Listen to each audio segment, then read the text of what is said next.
তেতুলিয়া থেকে টেকনাফ, বান্দরবান থেকে বরিশাল, বলেন আপনি কোথায়? প্রত্যেকটা এলাকায় নারীদের সঙ্গে আমরা বসে বসে কথা বলছি এবং তারা খুব পরিষ্কার ভাবে বলেছেন তারা অংশগ্রহণ করতে চান। আমাদের মনে হচ্ছে যে আমাদের একটা দায়বদ্ধতা আছে। আপনাদের ওনারা সবাই এখানে আসতে পারছেন না, ওনাদের হয়ে আপনাদের কাছে একটা প্রস্তাব নিয়ে আসতে চাচ্ছি।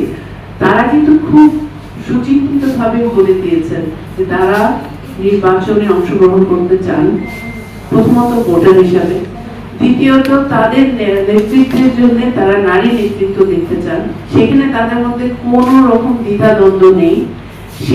সেই জায়গা থেকে আমরা মনে করি যে আমরা যে 100টা সিট সরাসরি নির্বাচনের কথাটা বা প্রস্তাবটা নিয়ে আসছি, এটাকে আমল দেওয়া দরকার, এটা নিয়ে বসা দরকার। এটার পদ্ধতিগতভাবে কি হবে সেটার কারণে কিন্তু এটাকে পিছিয়ে রাখার কোনো কারণ নেই। হ্যাঁ, আর দ্বিতীয়ত যেটা হচ্ছে, বারবার বলা হয় এই দেশের অর্থনীতি এখনো সচল আছে কেন? আমাদের নারীরা রেডিমেড গার্মেন্ট সেক্টরের অর্ডার নিয়ে কাজ করে সেই রেমিটেন্সটা আছে, বিদেশে মাইগ্রেন্ট ওয়ার্কার হিসেবে যে রেমিটেন্সটা আছে।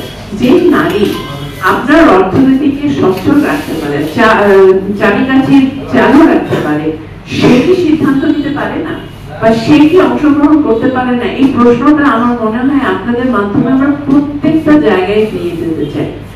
যে নারীদের সঙ্গে আমরা কথা বলছি, আমাদের প্রায় শুনতে হয় যে আপনারা ঢাকা শহরে বসে এই আলোচনা করছেন। না, আমি মানে তেতুলিয়া থেকে টেকনাফ, বান্দরবান থেকে বরিশাল, বলেন আপনি কোথায়? প্রত্যেকটা এলাকায় নারীদের সঙ্গে আমরা বসে বসে কথা বলছি এবং তারা খুব পরিষ্কার ভাবে বলেছেন তারা অংশগ্রহণ করতে চান। আর দ্বিতীয় কথা হলো, তারা তো ভোটার, 51% এই দেশের জনগোষ্ঠীর নারী। তো তারা কি ভোট দিতে আসবেন, ভোট দিবেন? তো তারা তাদের মতামত কি এক্সপ্রেস করতে পারবে না বা কাকে ভোট দিতে পারবে না?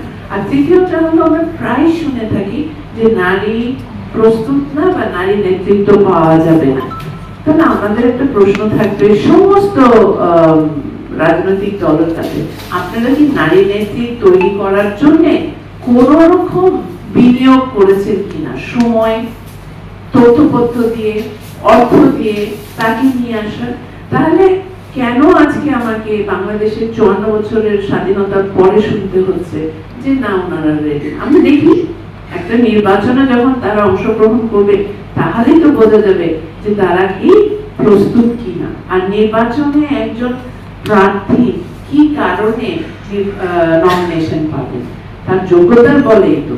তো বলেন কোন কোন নারীর কোন যোগ্যতাটা নাই বা এই কারণে পারবে না? এখন যদি আপনি বলেন যে ওখানে নানান উল্টো ভাবে কাজ করে জিততে হবে, সেটা আলাদা কথা। কিন্তু যদি একেবারে জবাবদিহিতার সঙ্গে সেই কাজ করতে হয়, তাহলে নারীর যোগ্যতা নিশ্চয়ই আছে। তো আমরা মনে করি যে 100টা যে আমরা সিটের কথা বলছি, সরাসরি নির্বাচনের কথা বলছি, এটা অবশ্যই গ্রহণযোগ্য এবং এটাকে আমল দিতে হবে।